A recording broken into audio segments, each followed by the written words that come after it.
On continue maintenant avec notre application phi, et on va maintenant essayer de déterminer imphi, c'est-à-dire l'ensemble image de phi.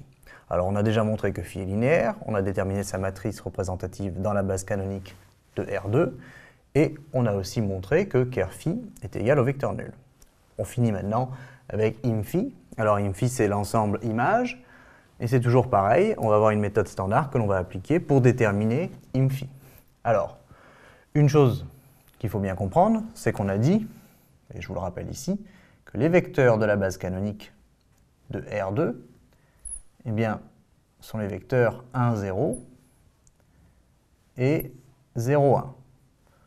Bon, la raison pour laquelle ce sont les vecteurs de la base canonique, c'est que tout simplement, un vecteur U qui appartient à R2 va s'écrire X E1 plus Y E2, ou encore, si on l'écrit en colonne, XY. C'est la même chose, parce que X fois E1 plus Y fois E2 me donne bien ça. Ça veut dire quoi? Ça veut dire que si j'en prends l'image par phi, phi de U, eh bien phi de U c'est X E1 plus Y E2. Alors attention, X, Y sont des réels, E1, E2 sont des vecteurs, eux. Mais phi est linéaire. Ça veut dire que l'image par phi d'une somme comme ceci, en fait, c'est la somme des images, et que s'il y a un réel qui multiplie le vecteur, je peux sortir le réel devant.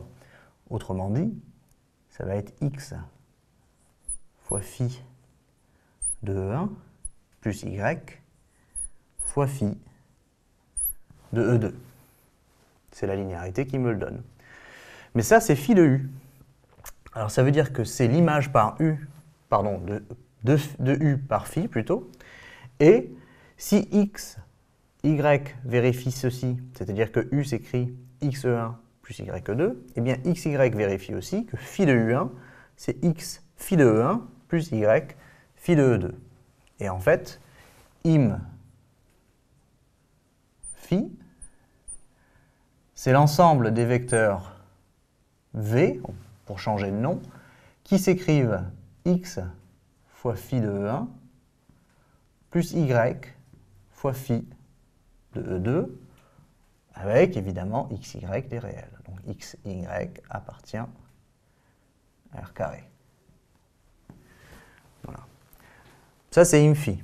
Bon, il y a une façon plus simple de le noter, c'est que c'est l'ensemble engendré par phi de E1 et phi de E2, c'est-à-dire que si je construis tous les U de R2 avec E1 et E2, en écrivant xe1 plus ye2, eh bien je construis tous les vecteurs de imphi avec les briques phi de E1 et phi de E2. Donc je vais pouvoir écrire ça comme ça, phi de E1, phi de E2. D'ailleurs, ça, c'est la définition même de imphi. Alors, on l'a retravaillé ici pour montrer d'où ça vient, mais c'est la définition même.